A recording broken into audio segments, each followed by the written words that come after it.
여러분은 콜롬비아 노동자의 평균 월급이 겨우 40만 원 정도라는 사실을 알고 계신가요? 그래서 만약 한국에 와서 일을 하게 되면 단 1년 만에 콜롬비아에서 4년, 아니 5년 이상 일해야 벌 수 있는 돈을 모을 수도 있습니다. 그렇기 때문에 한국으로 돈을 벌기 위해 온 콜롬비아 사람들은 한국에서 인생이 바뀌는 경우가 많다고 합니다. 오늘 소개해드릴 이야기는 아버지가 사고로 몸이 불편해지자 모든 꿈을 포기하고 가족을 위해 어린 시절부터 일해야만 했던 한 콜롬비아 여성의 체험담입니다. 부모님 잘못 만나 고생이 많네라며 비아냥거리는 친구도 있었지만 마음씨 곱고 성실했던 그녀의 인생은 아버지의 권유로 향한 한국에서 극적으로 바뀌게 됩니다. 한국에서 3년간 일하고 귀국한 그녀가 한때 가족까지 무시했던 그 친구와 마주쳐 인사를 건네자 그녀는 모르는 척 외면했다고 합니다. 과연 이 콜롬비아 여성에게 무슨 일이 있었던 걸까요? 안녕하세요. 제 이름은 미나입니다. 콜롬비아 메데인 외곽의 작은 마을에서 태어난 저는 아주 평범한 가정의 딸이었습니다. 집이 부유하지는 않았지만 아버지의 성실함과 어머니의 따뜻함으로 가득 찬 행복한 가정이었습니다. 아버지는 지역 공장에서 기술자로 일하셨고 어머니는 집에서 저와 남동생을 돌보며 전업주부로 계셨습니다. 작은 집이었지만 웃음소리가 끊이지 않는 우리 가족의 안식처였습니다. 제 어린 시절의 대부분은 평화 그 자체였습니다. 학교에서 돌아오면 어머니가 준비해 주신 간식을 먹고 친구들과 마을 광장에서 뛰어놀았습니다. 그때는 세상이 얼마나 혹독한 곳인지 몰랐습니다. 그저 내일도 오늘처럼 행복할 것이라고 믿었습니다. 12번째 생일을 맞이한 그해 겨울 모든 것이 변했습니다. 아버지가 공장에서 큰 사고를 당하신 것입니다. 기계가 오작동하면서 아버지의 허리와 다리에 심각한 부상을 입혔습니다. 아버지는 병원에서 한 달 이상 입원하셨고 그 후로는 휠체어 없이는 움직일 수 없게 되셨습니다. 걱정 마라, 미나.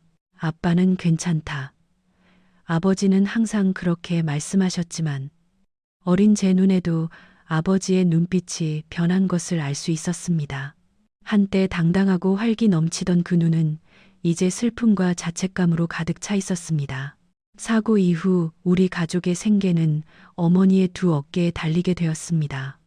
전업주부였던 어머니가 갑자기 일자리를 찾아야만 했던 것입니다.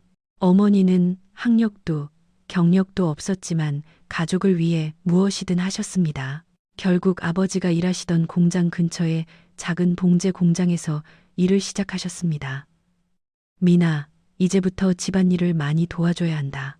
어머니는 출근하기 전에 제게 그렇게 부탁하셨습니다. 13살이 된 저는 학교에서 돌아오면 집안일을 하고 아버지를 돌보기 시작했습니다. 빨래를 개고 설거지를 하고 아버지가 필요한 것을 가져다 드리는 것이 제 일상이 되었습니다. 학교에서는 공부에 집중하려 했지만 집안 걱정이 머릿속을 떠나지 않았습니다. 수업 중에도 아버지는 지금 괜찮으실까? 어머니는 힘들지 않으실까? 하는 생각이 계속 떠올랐습니다. 그래도 저는 미소를 잃지 않으려 노력했습니다. 제가 걱정하는 모습을 보면 아버지가 더 마음 아파하실 거라고 생각했기 때문입니다. 어느새 집안 살림은 더욱 힘들어졌습니다. 아버지의 치료비가 부담되었고 어머니의 월급만으로는 생활비를 감당하기 벅찼습니다. 저는 학용품을 사거나 친구들과 놀러 가는 일도 줄였습니다. 대신 동네 슈퍼마켓에서 간단한 심부름을 하며 용돈을 벌기 시작했습니다. 가난이라는 그림자가 우리 가족을 뒤덮기 시작할 무렵 소꿉친구였던 소미는 더욱 빛나고 있었습니다. 소미의 부모님은 콜롬비아 커피 수출 사업으로 큰 성공을 거두었고 그들의 집은 날이 갈수록 부유해졌습니다. 처음에는 소미도 변함없이 저와 친하게 지냈습니다. 하지만 시간이 흐르면서 우리 사이에는 보이지 않는 벽이 생겨났습니다. 고등학교에 들어가자 그 벽은 더욱 높아졌습니다. 소미는 명품 가방을 들고 등교했고 주말마다 파티에 참석했습니다. 반면 저는 몇 년째 똑같은 교복을 입고 있었습니다. 어머니가 밤늦게까지 일해서 번 돈으로 겨우 학비를 내고 있는 형편이었습니다. 미나, 주말에 우리 집에서 파티하는데 올래? 가끔 소미는 저를 초대해 주었습니다. 저는 대부분 거절했습니다. 그들 앞에서 제 낡은 옷과 신발이 부끄러웠습니다. 게다가 파티에 갈 시간이 있으면 아버지를 돌봐야 했습니다.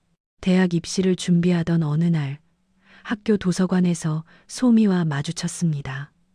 그녀는 친구들과 함께 미국 유학 계획에 대해 이야기하고 있었습니다. 저도 대학에 가고 싶었지만 우리 집 형편으로는 꿈도 꿀 수 없었습니다. 그날 저는 용기를 내어 소미에게 다가갔습니다. 나도 같이 공부해도 될까? 소미는 잠시 저를 쳐다보더니 친구들에게 무언가 속삭였습니다. 그리고 그녀들은 모두 킥킥거리며 웃었습니다. 소미가 다음에 한 말은 지금도 제 귓가에 남아 있습니다. 미나, 솔직히 말해서 네가 불쌍한 건 부모님을 잘못 만나서 그런 거 아니야? 공부해봤자 뭐 하겠어? 너희 집 형편의 대학은 꿈도 꾸지 마. 그 순간 제 안에서 무언가 무너져 내렸습니다. 아무 말도 되받아치지 못하고 그 자리를 떠났습니다. 복도에 홀로 서서 눈물을 참으며 제 자신이 너무나 미웠습니다. 왜 아무 말도 하지 못했을까? 왜 부모님을 변호하지 못했을까? 그날 이후로 소미와는 더 이상 친구라고 부를 수 없게 되었습니다. 고등학교를 졸업한 후 저는 대학 진학을 포기했습니다. 어머니는 눈물로 반대하셨지만 제 결심은 확고했습니다. 어머니, 저도 돈을 벌어야 해요. 아버지 치료비도 있고 어머니 혼자 버시는 건 너무 힘들잖아요. 결국 어머니도 현실을 받아들여 주셨습니다. 저는 어머니가 일하시는 공장에 취직했습니다. 아침 7시부터 저녁 6시까지 때로는 야근도 하며 일했습니다. 손가락을 바늘에 찔려도 등이 아파도 참았습니다. 일이 끝나고 집에 돌아오면 아버지를 돌보고 집안일을 했습니다.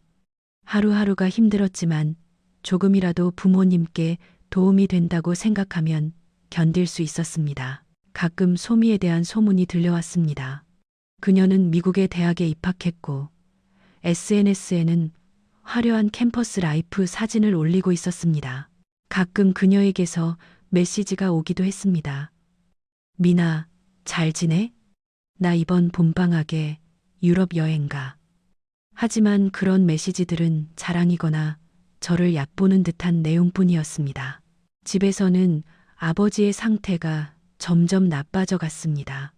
몸의 통증뿐만 아니라 마음의 상처도 깊어져 갔습니다.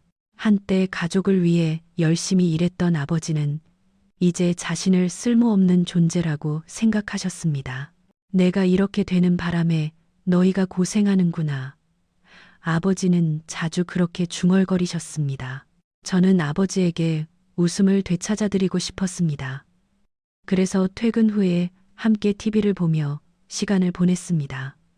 특히 아버지는 다른 나라 이야기에 흥미를 보이셨습니다. 다른 세상, 다른 가능성에 대한 이야기가 아버지에게 잠시나마 현실의 고통을 잊게 해주는 것 같았습니다.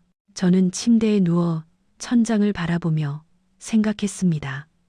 이대로 계속 살아갈 수 있을까? 가족 모두가 지쳐 있었습니다. 어머니의 얼굴에는 주름이 깊게 패였고 아버지의 눈빛은 날이 갈수록 약해져 갔습니다. 저 자신도 20살이라는 어린 나이에 미래에 대한 희망을 잃어가고 있었습니다. 그날 밤 깊은 한숨과 함께 눈물이 흘러내렸습니다. 하지만 그 눈물 속에서 무언가 싹트기 시작했습니다. 이대로는 안 돼. 무언가 변화가 필요해. 아직 어떤 변화가 필요한지 어떻게 해야 할지는 몰랐습니다. 하지만 그 작은 결심이 제 인생을 바꿀 첫걸음이 될 줄은 그때는 알지 못했습니다. 가끔 저는 아버지의 휠체어를 거실로 밀고 나가 함께 TV를 보기 시작했습니다. 아버지의 우울한 기분을 조금이라도 풀어드리고 싶었기 때문입니다. 채널을 돌리다가 우연히 한국 드라마가 방영되고 있었습니다. 평소 외국 문화에 관심이 많았던 아버지는 눈을 반짝이며 그 드라마를 보고 싶다고 하셨습니다. 저 나라는 어디냐? 아버지가 물으셨습니다. 한국이라는 나라예요, 아버지. 제가 대답했습니다. 드라마 속 현대적인 도시의 풍경과 사람들이 바쁘게 움직이는 모습이 화면 가득 펼쳐졌습니다. 저도 한국에 대해 자세히는 몰랐지만 학교에서 배운 내용을 바탕으로 간략하게 설명해 드렸습니다. 그날 이후 우리는 매일 밤 한국 드라마를 보는 것이 일과가 되었습니다. 처음에는 단순한 오락거리였지만 점차 아버지는 한국의 역사와 발전 과정에 깊은 관심을 보이셨습니다. 특히 한국이 가난한 농업 국가에서 세계적인 산업 국가로 성장한 이야기에 아버지는 감동하셨습니다. 미나야, 저 나라는 전쟁 후에 완전히 폐허였다고 하더구나. 그런데 지금을 봐라. 모두가 열심히 일해서 이렇게 발전한 거야. 아버지의 목소리에는 오랜만에 활기가 돌아와 있었습니다. 저는 그 모습이 너무 기뻐서 더 많은 한국 관련 자료를 찾아보기 시작했습니다. 도서관에서 빌려온 책을 통해 한국의 발전 과정에 대해 배웠습니다. 1950년대에는 전쟁으로 초토화된 나라였음에도 불구하고 국민들의 끈질긴 노력과 교육에 대한 투자로 60년대부터 급속도로 발전했다는 사실에 놀랐습니다. 그 이야기를 아버지께 해드리자 아버지는 마치 자신의 이야기인 것처럼 공감하셨습니다.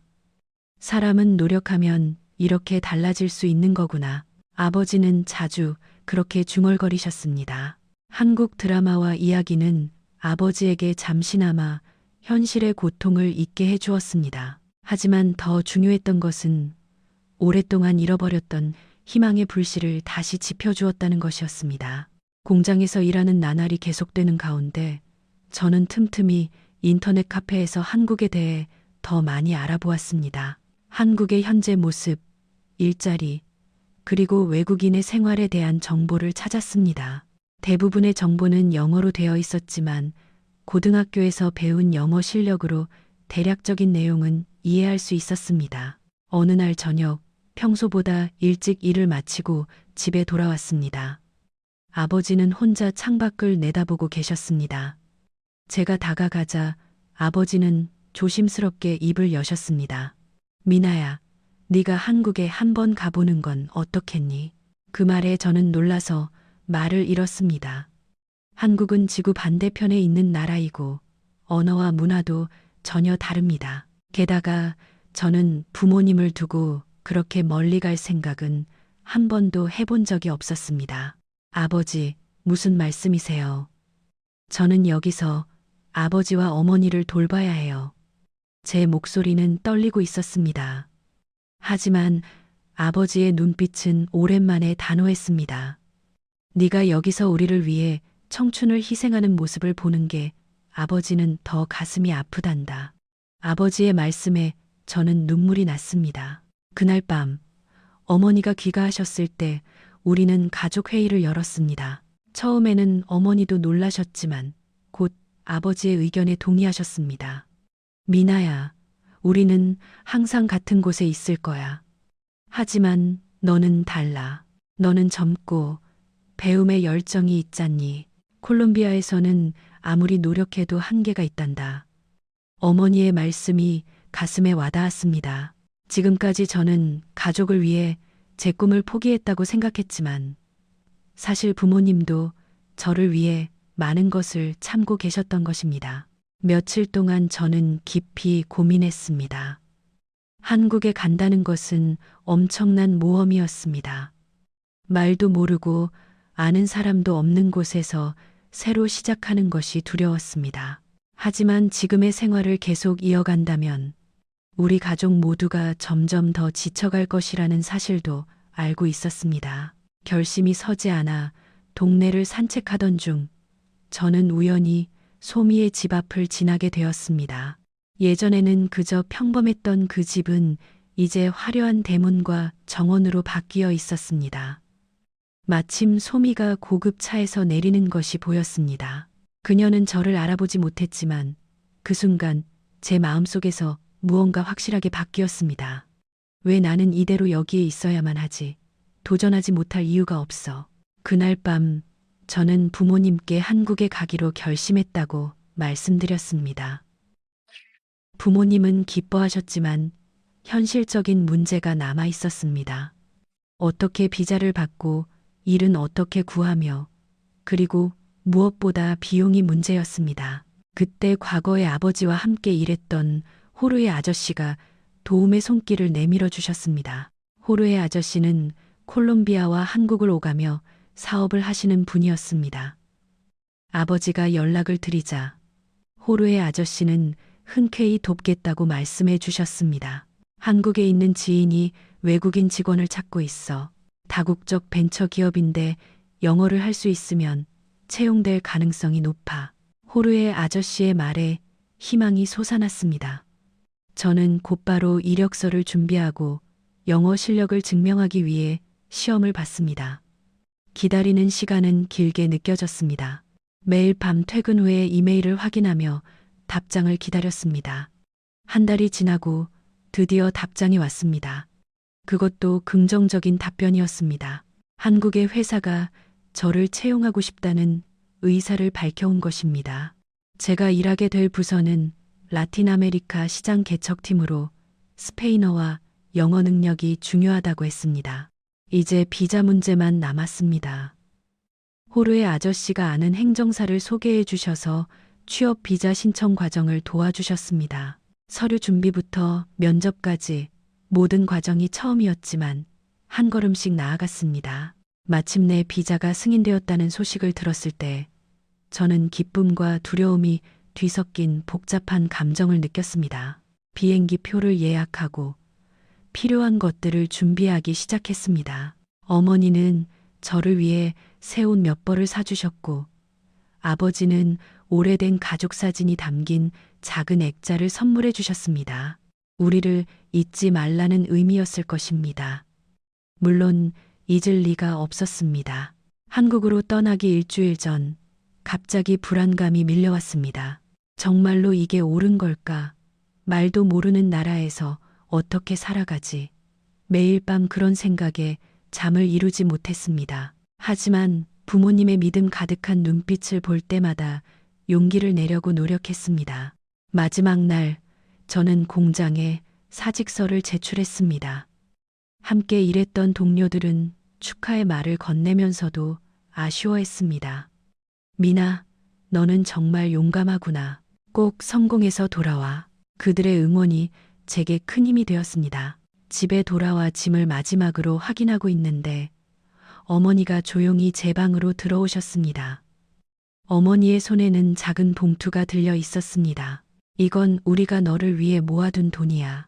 많지는 않지만 한국에서 새로운 생활을 시작할 때 도움이 될 거야. 봉투를 열어보니 그동안 부모님이 조금씩 모아주신 돈이 들어 있었습니다. 저는 말없이 어머니를 껴안았습니다. 마지막 저녁 식사 시간. 우리 가족은 오랜만에 웃음꽃을 피웠습니다. 어머니가 특별히 준비해 주신 콜롬비아 전통 음식을 먹으며 한국에서 겪게 될 일들을 상상했습니다. 아버지는 지도를 펼쳐놓고 한국의 위치를 손가락으로 가리키며 설명해 주셨습니다. 여기가 서울이다. 네가 일할 곳이지. 세계에서 가장 현대적인 도시 중 하나라고 하더구나.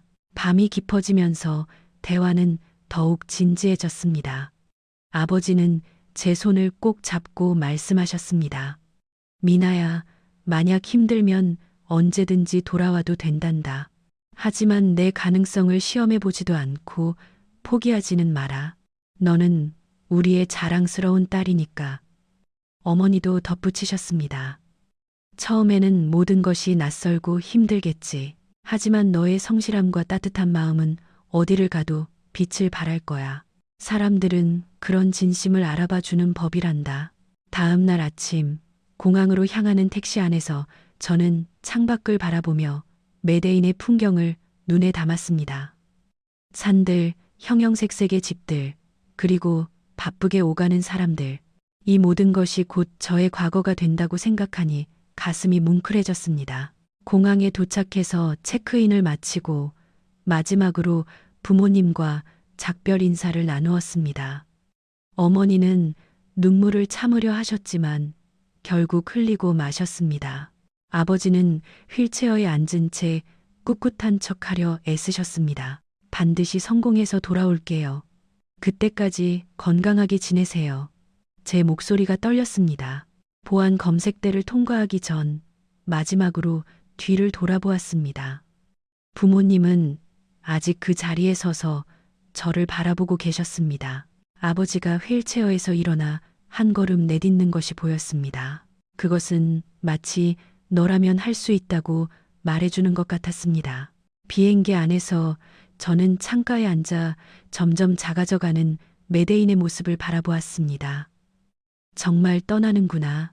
새로운 시작을 향해서. 불안과 기대가 교차했지만 한 가지 확실한 것이 있었습니다. 저는 반드시 성공해서 돌아오겠다는 결심이었습니다. 비행기가 구름 위로 솟아오르자 저는 지갑 속에 사진을 꺼내 보았습니다. 기다려주세요. 꼭 돌아올게요. 그렇게 저의 한국행 여행이 시작되었습니다. 미지의 세계로의 첫걸음을 내디딘 것입니다. 한 번의 경유를 거쳐 꼬박 하루 이상이 걸리는 긴 비행 끝에 인천국제공항에 도착했습니다. 비행기에서 내리는 순간부터 모든 것이 달랐습니다. 공항의 깨끗함과 정돈된 모습이 첫인상으로 강하게 남았습니다. 콜롬비아의 소란스러운 공항과는 전혀 달랐습니다. 안내 표지판은 모두 한국어로 되어 있었고 가끔 영어가 병기되어 있었습니다. 영어 표지판이 있다는 것에 안도했지만 한국어는 마치 그림처럼 보여 읽을 수가 없었습니다. 입국 심사를 마치고 짐을 찾은 후 회사에서 보내준 안내에 따라 공항 출구로 향했습니다. 약속대로 회사 직원분이 제 이름이 적힌 피켓을 들고 기다리고 계셨습니다. 그는 환한 미소로 저를 맞이해 주었습니다. 미나 씨, 환영합니다. 저는 김 과장이라고 합니다. 인사팀에서 일하고 있어요. 그의 영어는 유창했고 낯선 환경에서 처음 만난 친절한 얼굴에 저는 안심이 되었습니다. 김 과장님의 안내로 회사 차에 올라탔습니다. 창밖으로 펼쳐지는 서울의 풍경은 압도적이었습니다. 높은 빌딩들, 넓은 도로, 질서정연하게 움직이는 차들. 메데인과는 규모부터가 달랐습니다. 김 과장님은 창밖을 가리키며 서울의 주요 지역과 랜드마크에 대해 설명해 주었습니다. 저는 모든 것이 신기해서 연신 고개를 끄덕였습니다. 회사가 제공해 준 숙소에 도착했습니다. 작지만 깨끗하고 필요한 것이 모두 갖춰진 원룸이었습니다. 침대, 책상, 작은 부엌, 화장실까지 혼자 생활하기에는 충분했습니다. 김 과장님은 주변 편의시설과 대중교통 이용법에 대해 간략하게 알려주고 떠났습니다. 내일 아침 9시에 회사로 오세요. 제가 로비에서 기다리고 있겠습니다. 홀로 남겨진 방에서 저는 창밖으로 보이는 낯선 도시를 바라보았습니다. 정말 한국에 왔구나 하는 실감이 나지 않았습니다. 부모님께 무사히 도착했다는 메시지를 보내고 시차 적응을 위해 일찍 잠자리에 들었습니다. 하지만 기대와 긴장감에 쉽게 잠들 수 없었습니다. 다음 날 아침 알람 소리에 눈을 떴습니다. 회사 첫 출근 날입니다. 최대한 단정한 옷으로 갈아입고 김 과장님이 알려준 대로 지하철을 타고 회사로 향했습니다. 복잡한 지하철 노선도의 길을 잃을까 걱정했지만 다행히 서울의 대중교통은 매우 체계적이었습니다. 영어 안내도 있어서 큰 어려움 없이 회사 건물에 도착할 수 있었습니다. 로비에서 김 과장님을 만나 함께 인사팀으로 향했습니다. 그곳에서 회사 규정과 업무 환경에 대한 오리엔테이션을 받았습니다. 제가 일하게 될 부서는 글로벌 마케팅 팀으로 라틴 아메리카 시장 개척을 담당하게 될 것이라고 했습니다. 다행히 이 팀에서는 영어가 공용어로 사용되어 언어 문제는 크게 걱정하지 않아도 될 것 같았습니다. 첫 팀 미팅에서 팀원들을 만났습니다. 팀 리더인 박민준 부장님을 비롯해 총 7명의 팀원이 있었습니다. 모두 친절하게 맞아주었지만 영어 실력은 제각각이었습니다. 일부는 유창했고 일부는 간단한 인사만 가능한 사람도 있었습니다. 그들은 제가 스페인어와 영어를 구사한다는 것에 관심을 보였습니다. 와, 두 가지 언어를 모두 유창하게 하다니 대단하네요. 이런 반응에 처음으로 제 능력이 이곳에서 가치 있는 것으로 인정받을 수 있겠다는 생각이 들었습니다. 처음 몇 주간은 적응하느라 정신이 없었습니다. 업무 시스템을 배우고 회사 문화를 이해하고 동료들과 소통하는 방법을 익히는데 몰두했습니다. 한국의 회사 문화는 콜롬비아와 달랐습니다. 상하 관계가 명확하고 업무 처리 방식도 더 체계적이었습니다. 처음에는 이런 차이에 당황했지만 점차 익숙해져 갔습니다. 언어의 장벽은 여전히 큰 도전이었습니다. 회의 중에 동료들이 갑자기 한국어로 대화를 시작하면 저는 완전히 소외되었습니다. 그럴 때는 미소로 넘기려 했지만 마음속으로는 답답함을 느꼈습니다. 한국어를 배워야겠다고 결심했습니다. 일 외에도 일상의 모든 것이 도전이었습니다. 식사부터가 힘들었습니다. 한국 음식은 맵거나 낯선 맛이 많았습니다. 처음 김치를 먹었을 때는 그 독특한 맛에 눈물이 났지만 점차 그 신기한 맛에 익숙해지기 시작했습니다. 슈퍼마켓에서 장을 볼 때도 모든 상품이 한국어로 표기되어 있어서 항상 사진을 확인해야 했습니다. 한 달이 지나자 일에도 조금씩 익숙해졌습니다. 제 주요 업무는 스페인어 마케팅 자료를 번역하고 현지 시장 조사를 하는 것이었습니다. 성실하게 일에 임하자 팀원들도 점차 저를 인정해주기 시작했습니다. 특히 박민준 부장님은 제 업무 능력을 높이 평가해 주셨습니다. 미나 씨 덕분에 우리 팀이 라틴 아메리카 시장을 더 깊이 이해할 수 있게 됐어요. 하지만 모두가 친절한 것은 아니었습니다.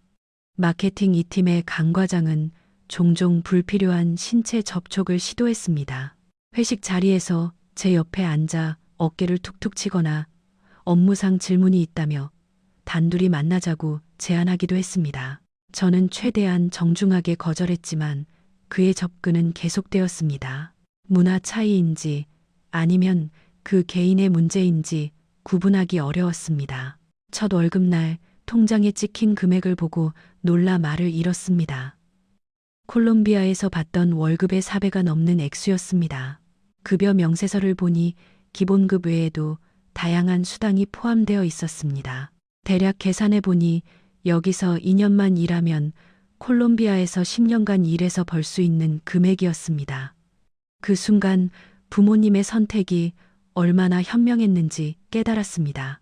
첫 월급의 절반을 부모님께 송금했습니다. 나머지는 생활비와 한국어 학원 수강료로 사용했습니다. 매주 토요일 한국어 학원에 다니기 시작했습니다. 처음에는 한글의 자음과 모음부터 배웠지만 그 규칙성에 감탄했습니다. 점차 간단한 인사와 일상 회화를 익히면서 조금씩 자신감이 붙었습니다. 회사 생활도 6개월 정도 지나자 안정되기 시작했습니다. 업무의 흐름을 완전히 이해하게 되었고 동료들과도 어느 정도 소통이 가능해졌습니다. 한국어 실력도 조금씩 늘어 간단한 대화는 한국어로 할 수 있게 되었습니다. 그러자 동료들의 반응도 더욱 따뜻해졌습니다. 그러던 어느 날 회사에 큰 인사 이동이 있었습니다. 저는 글로벌 마케팅 2팀으로 이동하게 된 것입니다. 새로운 팀은 아시아와 라틴 아메리카 시장을 동시에 담당하는 부서였습니다. 첫 팀 회의에서 새로운 동료들을 만났습니다. 그중 한 명이 이현우 대리였습니다. 이현우 대리는 첫인상부터 달랐습니다. 깔끔한 정장 차림의 단정한 머리, 그리고 차분한 목소리. 그는 다른 동료들처럼 과하게 친절하거나 호기심 어린 눈으로 저를 쳐다보지 않았습니다. 대신 필요한 말만 정확하게 전달했습니다. 미나 씨, 이쪽이 자리입니다. 필요한 거 있으면 말씀하세요. 처음에는 그의 그 차분한 태도가 차갑게 느껴졌습니다. 하지만 시간이 지나면서 그것이 그의 성격이라는 것을 알게 되었습니다. 현우 씨는 누구에게나 공평하게 대했고 일에 있어서는 매우 꼼꼼하고 책임감이 강했습니다. 그의 영어 실력도 상당해서 소통에 문제가 없었습니다. 첫 공동 프로젝트로 우리는 브라질 시장 진출 전략을 세우게 되었습니다. 저는 브라질의 문화와 소비자 성향에 대한 자료를, 현우 씨는 회사의 마케팅 전략과 예산 계획을 담당했습니다. 함께 일하면서 점차 그의 진면목을 보게 되었습니다. 그는 말수는 적지만 항상 제 의견을 존중해 주었고 필요할 때만 정확하게 도움을 주었습니다. 한 번은 제가 발표 자료 준비로 늦게까지 회사에 남아 있었던 적이 있습니다. 현우 씨도 자신의 일로 야근을 하고 있었습니다. 밤 10시가 넘어 배가 고파왔지만 주변 식당은 대부분 문을 닫은 시간이었습니다. 그때 현우 씨가 조용히 다가와 물었습니다. 저녁 식사하셨어요? 혹시 안 하셨으면 제가 아는 24시간 식당이 있는데 같이 가실래요? 그렇게 우리의 첫 식사가 이루어졌습니다. 간단한 김밥과 라면을 파는 곳이었지만 오랜만에 누군가와 편안하게 대화할 수 있었습니다. 현우 씨는 제 고향과 가족에 대해 물었고 한국 생활에 적응하는데 어려움은 없는지 진심으로 관심을 보여주었습니다. 그날 이후 야근이 있을 때마다 우리는 종종 함께 저녁을 먹게 되었습니다. 점차 현우 씨에 대해 더 많이 알게 되었습니다. 그는 서울 출신으로 대학에서 경영학을 전공했고 졸업 후 바로 이 회사에 입사했다고 했습니다. 취미는 등산과 독서로 조용한 성격이지만 친해지면 따뜻한 사람이었습니다. 무엇보다 그는 제가 외국인이라는 이유로 특별 대우를 하거나 반대로 차별하지도 않았습니다. 그저 한 사람의 인간으로 대해주는 것이 가장 편안했습니다. 브라질 프로젝트가 마지막 단계에 접어들었을 때 우리는 밤늦게까지 함께 일했습니다. 최종 발표 전날 모든 자료를 검토하던 중 현우 씨가 제 어깨를 툭 쳤습니다. 정말 잘해주셨어요. 미나 씨. 미나 씨 덕분에 이 프로젝트 성공할 것 같아요. 그 순간 저는 처음으로 한 남자로서 그를 의식했습니다. 그의 따뜻한 눈빛과 다정한 목소리가 갑자기 다르게 들렸습니다. 프로젝트는 성공적으로 끝났고 우리의 관계도 조금씩 변화해 갔습니다. 업무 외에도 주말에 함께 서울을 구경하거나 한국 문화를 체험하는 시간이 늘어났습니다. 현우 씨는 제게 한국의 아름다운 고궁과 한강변 공원을 보여주었고 저는 그에게 라틴 요리와 음악을 소개해 주었습니다. 어느 가을날 서울타워에 올라 서울의 야경을 바라보고 있을 때였습니다. 바람이 조금 쌀쌀해지자 현우 씨는 자연스럽게 제 손을 잡았습니다. 그 순간 우리 사이에 특별한 감정이 흐르고 있다는 것을 확실히 느꼈습니다. 말없이 손을 잡은 채 우리는 반짝이는 도시의 불빛을 바라보고 있었습니다. 한국에서의 생활은 여전히 도전의 연속이었습니다.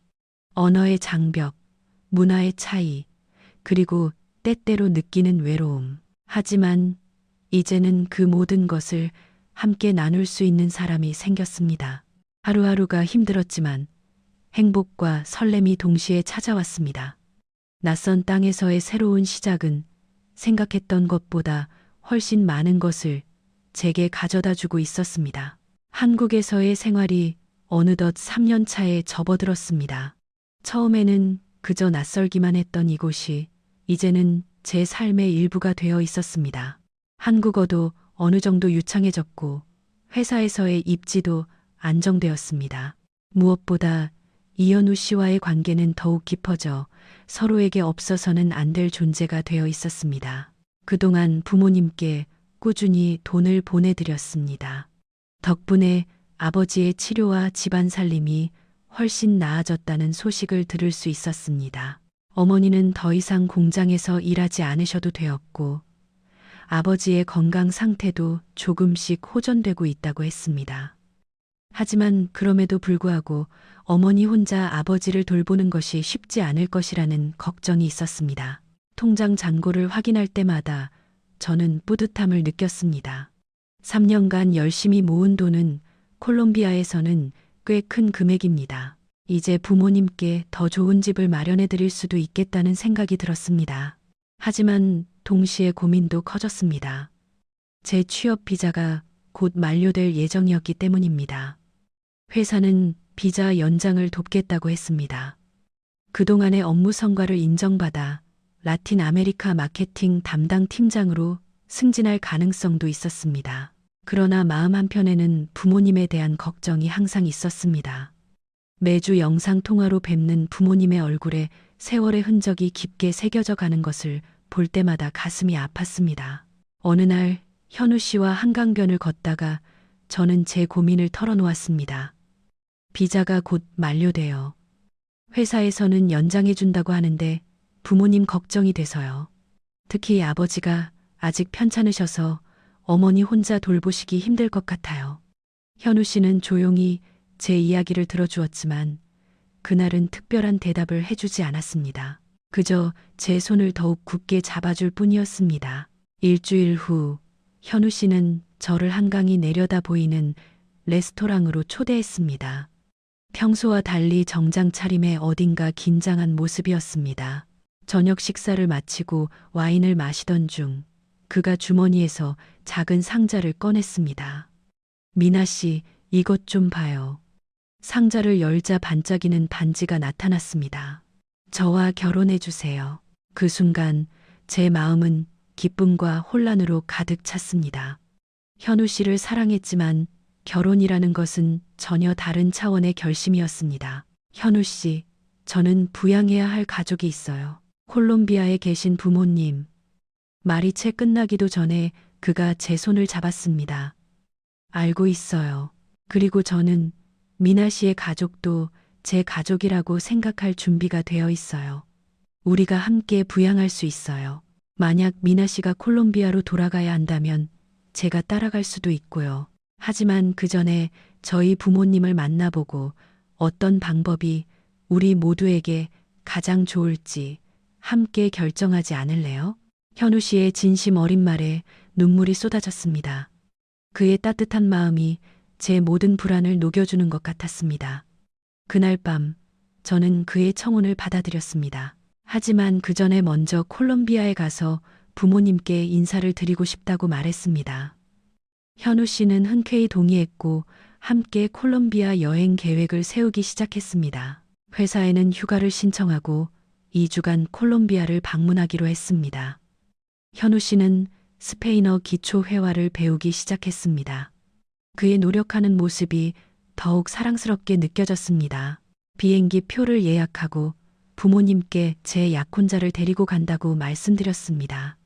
어머니는 전화기 너머로 기쁨의 눈물을 흘리셨습니다. 드디어 콜롬비아행 비행기에 오르는 날이 왔습니다. 3년 만에 고향으로 돌아간다고 생각하니 가슴이 벅차올랐습니다. 현우 씨는 제 옆에서 긴장한 듯 보였지만 따뜻한 미소로 저를 안심시켜 주었습니다. 걱정 말아요. 분명 모든 게 잘 될 거예요. 보고타 공항에 도착했을 때 그 그리웠던 열기와 소음이 저를 맞이했습니다. 공항을 나와 택시를 타고 부모님 댁으로 향했습니다. 창밖으로 보이는 고향의 풍경은 어딘가 낯설면서도 아늑했습니다. 현우 씨는 호기심 가득한 눈으로 모든 것을 관찰했습니다. 미나 씨가 자란 곳이 이렇게 아름다운 곳인 줄 몰랐어요. 택시가 부모님 댁 근처의 거리를 지날 때였습니다. 문득 익숙한 얼굴이 보였습니다. 솜이었습니다. 그녀는 슈퍼마켓에서 나오는 중이었고 우리와 눈이 마주쳤습니다. 순간적으로 그녀의 눈에 놀라는 빛이 스쳤습니다. 하지만 이내 아무 일도 없었다는 듯 고개를 돌려 지나쳐 갔습니다. 3년 전과는 달리 그녀의 옷차림은 수수했고 얼굴에는 피로감이 묻어 있었습니다. 아는 사람이에요. 현우 씨가 물었습니다. 어릴 적 친구예요. 나중에 얘기해 줄게요. 그 순간은 어색했지만 곧 부모님 댁에 도착한다는 생각에 마음이 설렜습니다. 드디어 집 앞에 도착했습니다. 현관문이 열리고 어머니가 달려 나오셨습니다. 미나, 내 딸. 어머니는 저를 꼭 껴안으셨고 저도 눈물을 참을 수 없었습니다. 3년이라는 시간이 주마등처럼 스쳐 지나갔습니다. 아버지는 휠체어를 타고 나오셨지만 예전보다 훨씬 건강해 보이셨습니다. 심지어 휠체어에서 일어나 몇 걸음 걸을 수 있게 되었다고 하셨습니다. 현우 씨를 부모님께 소개해 드렸습니다. 처음에는 언어의 장벽으로 어색했지만 제가 통역을 하고 현우 씨도 배운 스페인어로 인사를 건네자 분위기는 화기애애해졌습니다. 부모님은 현우 씨를 마치 오랫동안 기다려온 아들처럼 환영해 주셨습니다.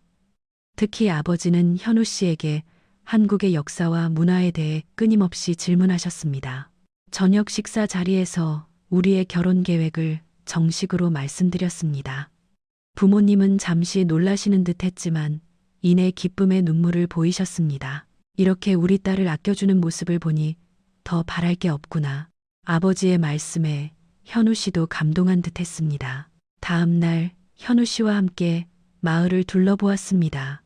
제가 다녔던 학교, 공장, 그리고 어릴 적 놀았던 장소 등을 소개해 주었습니다. 동네 사람들은 저를 알아보고 반갑게 인사를 건넸습니다. 미나 아니니? 돌아왔구나. 한국에서 성공했다며.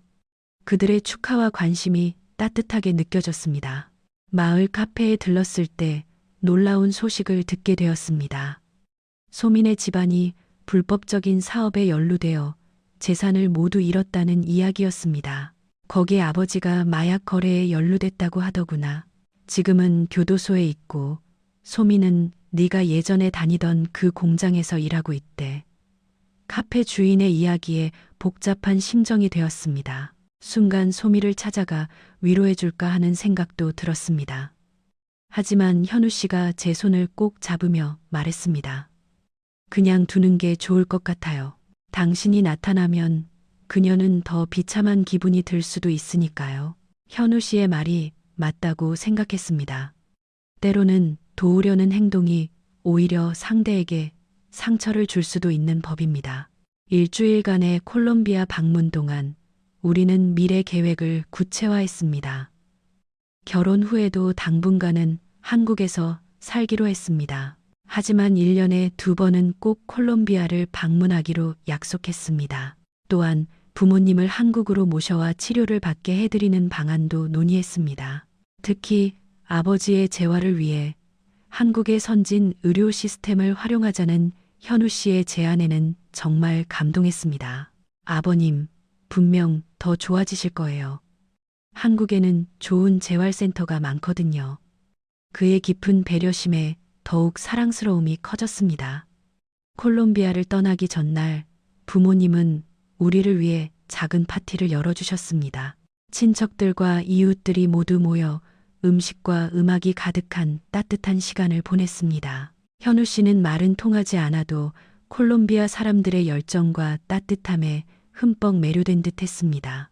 한국으로 돌아오는 비행기 안에서 현우 씨와 나란히 앉아 미래를 그려보았습니다. 곧 우리의 결혼식이 있고 새로운 가정을 꾸리게 될 것입니다. 어쩌면 몇 년 후에는 아이도 생길지 모릅니다. 그리고 언젠가는 콜롬비아와 한국을 오가며 두 나라의 문화를 잇는 사업을 시작할 수도 있을 것입니다. 가능성은 무한히 펼쳐져 있었습니다. 한국에 귀국한 후 본격적인 결혼 준비가 시작되었습니다. 현우 씨의 부모님을 뵙자 그분들 역시 저를 따뜻하게 맞아주셨습니다. 처음에는 외국인 며느리를 걱정하셨을지도 모르지만 저의 한국어 능력과 한국 문화에 대한 이해를 보고 안심하신 듯 했습니다. 결혼식은 한국식과 콜롬비아식을 절충한 형태로 진행하기로 했습니다. 부모님은 건강상의 이유로 한국까지 오시기 어려워 영상통화로 결혼식에 참여하실 수 있도록 준비했습니다. 언젠가 콜롬비아에서도 작은 축하 파티를 열기로 약속했습니다. 웨딩드레스를 고르는 날이 왔습니다. 여러 벌을 입어보고 마지막으로 고른 드레스는 단순하면서도 우아한 디자인이었습니다. 거울 앞에 서서 드레스를 입은 제 모습을 바라보는데 문득 눈물이 흘렀습니다. 콜롬비아에 가난했던 소녀가 이제 한국에서 새로운 인생을 시작하려 하고 있다니 마치 꿈만 같았습니다. 현우 씨가 드레스 입은 저를 보았을 때 그의 눈동자가 반짝였습니다. 정말 아름다워요, 미나. 그 말보다 더 감동적이었던 것은 그의 눈에 깃든 사랑이었습니다. 그 순간 깨달았습니다. 이 사람은 내 인생을 빛나게 해줄 사람이라는 것을. 이제 우리는 결혼을 한 달 앞두고 있습니다. 회사에서는 결혼 휴가와 함께 승진 소식도 전해졌습니다. 현우 씨도 자신의 회사에서 중요한 프로젝트를 맡게 되었습니다. 모든 것이 순조롭게 진행되고 있습니다. 가끔 밤에 한강변을 걸으며 지난 3년을 돌아봅니다. 처음 한국에 왔을 때 불안과 외로움, 그리고 지금의 행복. 한국이라는 나라는 저와 제 가족에게 새로운 인생을 선물해 주었습니다. 콜롬비아에서는 상상도 할 수 없었던 기회가 이곳에서는 현실이 되었습니다. 앞으로의 인생도 평탄한 길만은 아닐 것입니다. 이국에서의 생활, 문화적인 차이, 그리고 멀리 계신 부모님에 대한 걱정. 하지만 이제는 더 이상 혼자가 아니라는 것이 큰 힘이 됩니다. 현우 씨와 함께라면 어떤 어려움도 이겨낼 수 있을 것 같습니다. 내일은 현우 씨와 함께 결혼식장을 최종 점검하러 갑니다. 그리고 주말에는 신혼여행으로 갈 제주도 계획을 확정할 예정입니다. 모든 것이 완벽하지는 않지만 충분히 행복합니다. 이제 저는 더 큰 행복을 향해 달려나갈 준비가 되었습니다. 한국에서의 새로운 출발이 제게 가져다 준 선물에 감사하며 더 나은 내일을 향해 한 걸음씩 나아가려 합니다.